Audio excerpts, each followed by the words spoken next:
people move out without having enough employment opportunities, there's a problem. So better employment opportunities will move out, no problem. But not having adequate employment there itself, that is a cause of concern.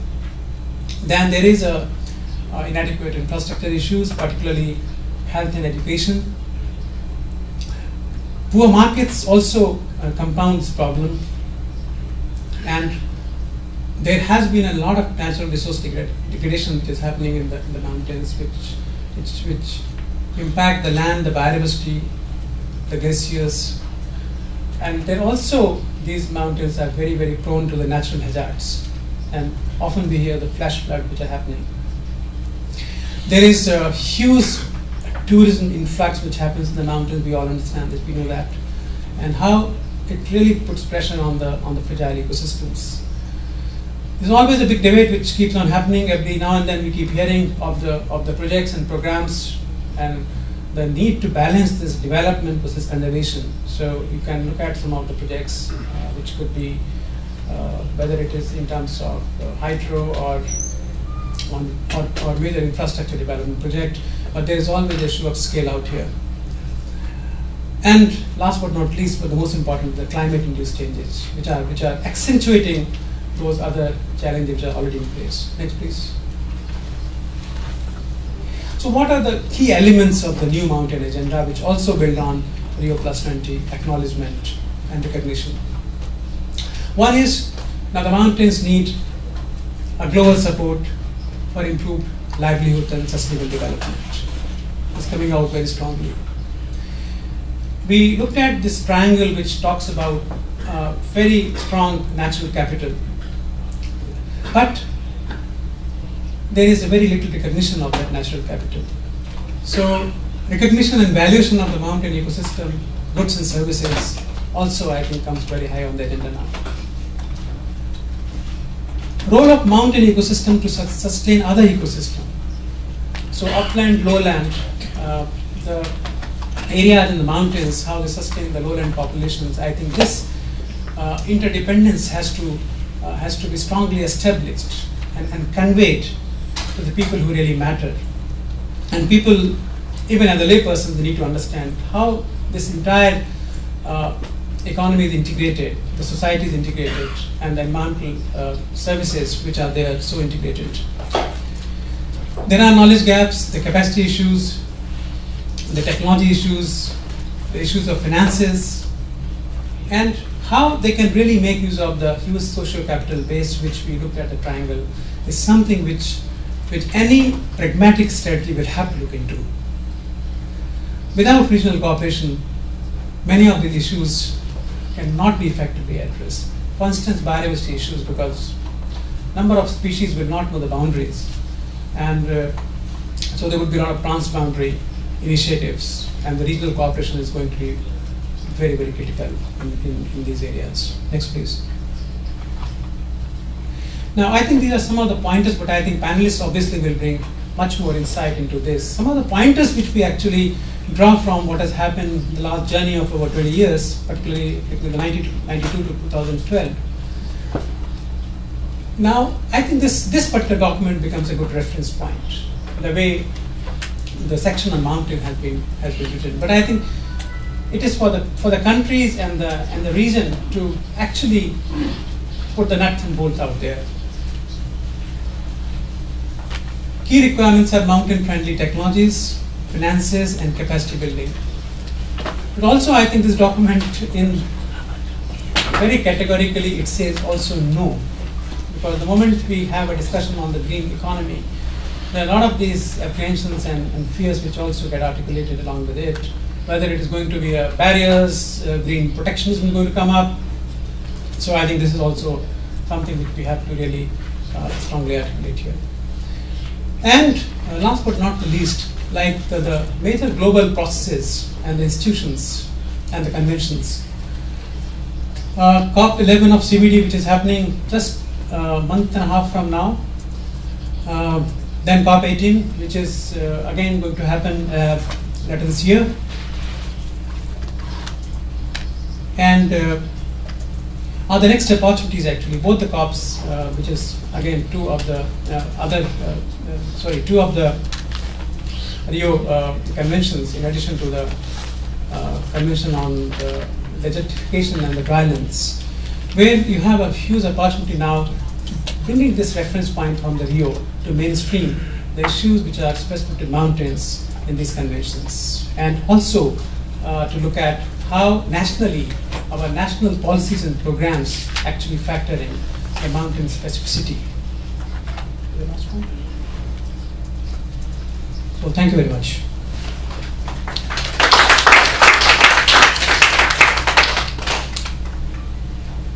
Thank you, Mr. Rathore, for your insightful keynote, and I think most of the discussion will be focused on this. What we learn now from emphasizing green energy sources is very important for greening the economy.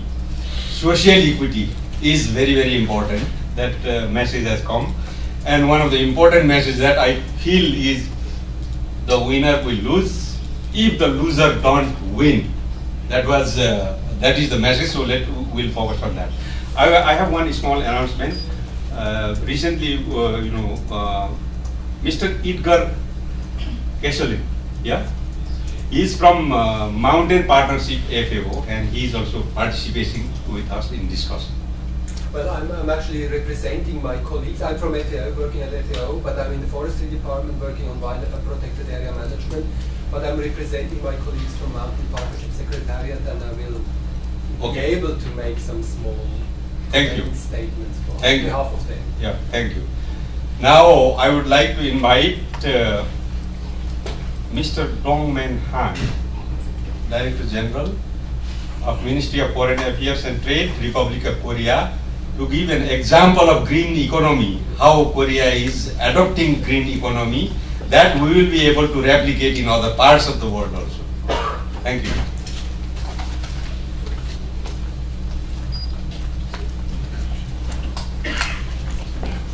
Good afternoon, distinguished panelists and ladies and gentlemen. It's my great honor and privilege to be part of today's program. And my special thanks to both to the IUCN for inviting me this very meaningful event. PC mode. Okay.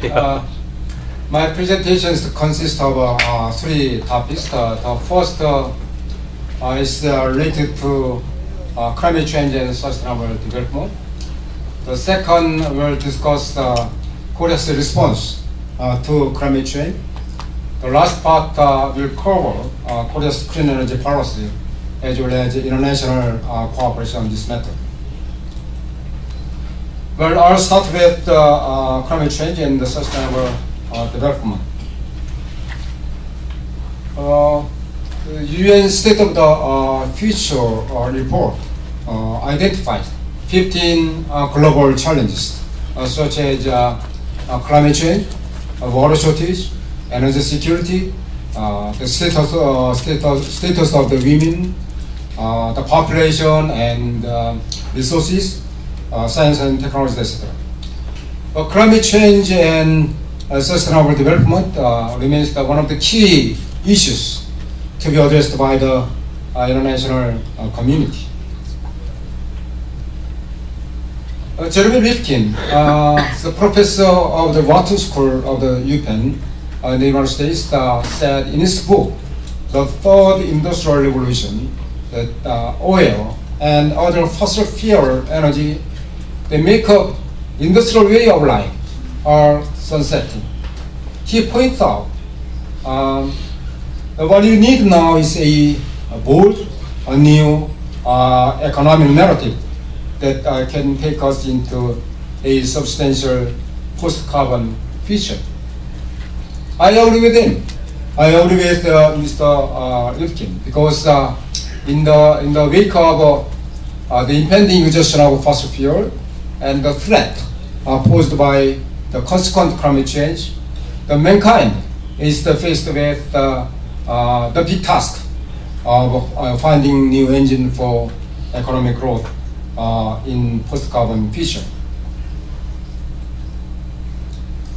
Well, we have witnessed the climate change get worse, scientists have sounded alarm saying that a temperature rise of over 2 degrees Celsius can pose a serious threat to Arctic animals and water supplies in tropical areas.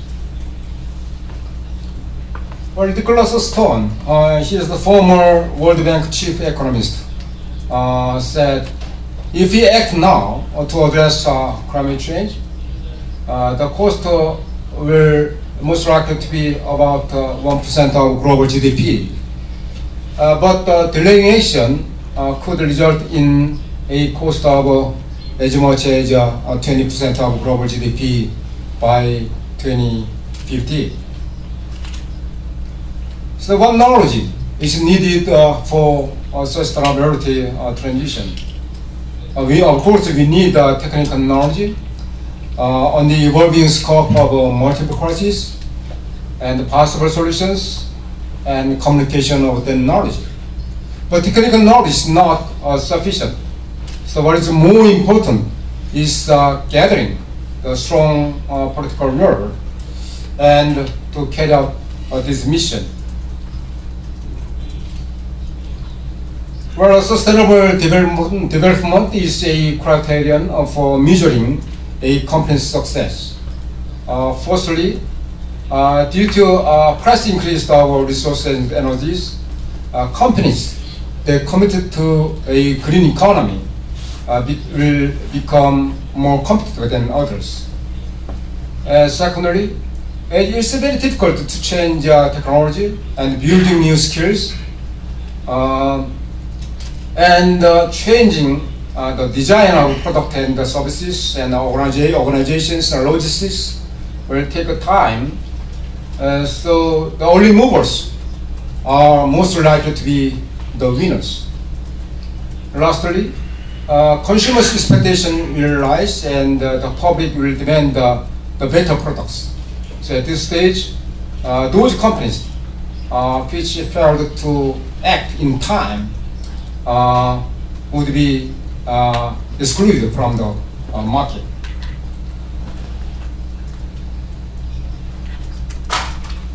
Reducing greenhouse gas emissions and solving the problem of communication solving the climate change is an international matter that requires joint endeavors for both developed and developing countries. In addition to clean energy, providing energy access to developing countries has been drawing more attention in the world because about 2.8 billion people are living without electricity. So against that background, UN Secretary General Ban Ki-moon has developed 3 pronged energy goals by 2030. The goal is to ensure universal access to modern energy, is to improve energy efficiency by 40%, and to increase the share of renewable energy to 30% of all the energy mix.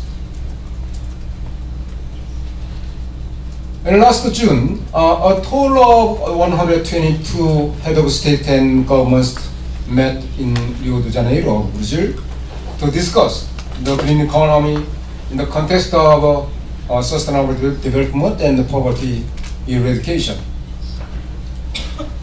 The economic development, social inclusion, and environmental protection are the 3 pillars. But these 3 pillars are intertwined each other, so a holistic approach is necessary. But to integrate the economic development and social inclusion, environmental protection, the global community should make utmost effort to integrate these 3 pillars in a balanced manner. Rio+20 also acknowledged that climate change is a cross-cutting and persistent crisis and expressed concerns over the scale and gravity of the negative impacts of climate change. In particular, the climate change has been negatively affect the developing countries in their efforts to achieve sustainable development. The Rio+20 summit also urged all parties to fully implement their commitment to reduce greenhouse gas emissions under the UN FCCC. Now let me move to Korea's response to climate change. Well, Korea's average temperature during the last century rose by 1.7 degrees Celsius, which is twice the world average temperature rise. And Korea's energy security is very vulnerable, and Korea needs a green growth strategy which can harmonize economic growth and environmental protection. That's why we need a new vision for achieving sustainable development. Korea's vision or Korea's ambition for green growth is not only for Korea.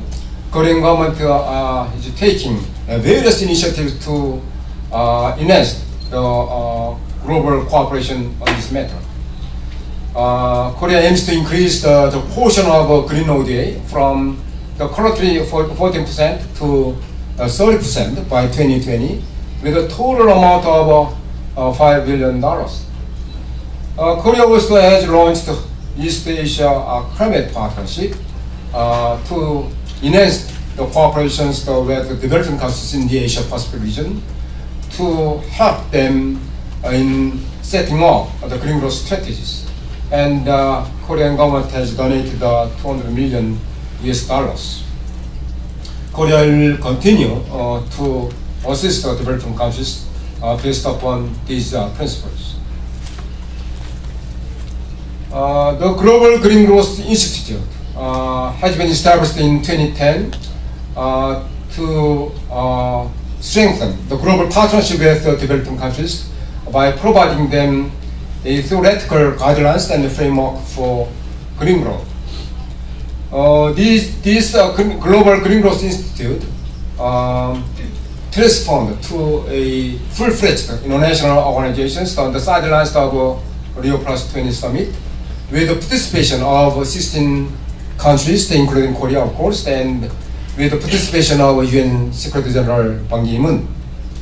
I will continue to work closely with the many partners to help the developing countries in galvanizing support for green growth concept.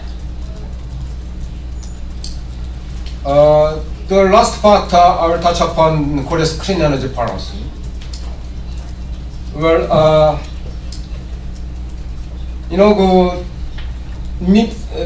since the mid-1970s, Korea's energy consumption has been increasing due to rapid economic growth fueled by chemical and some industrial sectors, so-called based upon the brown economy.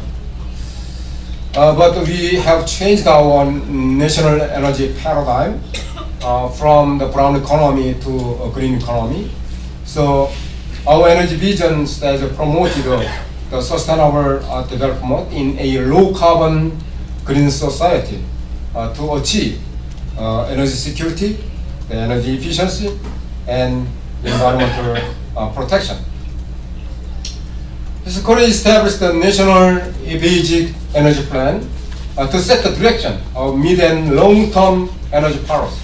So the goal of Korea's energy policy is to reduce heavy dependency on fossil fuels and to increase the share of nuclear and renewable energy in the nation's energy mix, because Korea imports 97% of our energy supply from overseas, and 84% of our imported energy supply comes directly from fossil fuels. Accordingly, Korea should change our energy policy paradigm to reduce heavy dependence on fossil fuels.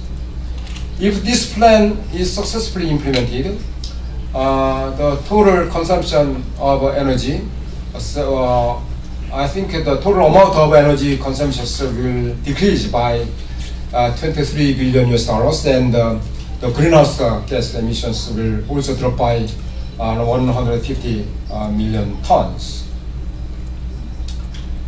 This slide lists 10 technologies that Korean government identified as a strategic green technologies. We'll focus research and development to develop these technologies for the next 10 years. So scientific or technical cooperation is required to develop wind power, hydrogen fuel cells, clean fossil fuels, as well as light emitting ion. Integrated gasification combined cycle with carbon capture and storage technologies allows coal to be used to generate power as clean as natural gas. According to worldwide report, Fund for Nature, Korea ranks the 8th in terms of eco-industry sales ranking.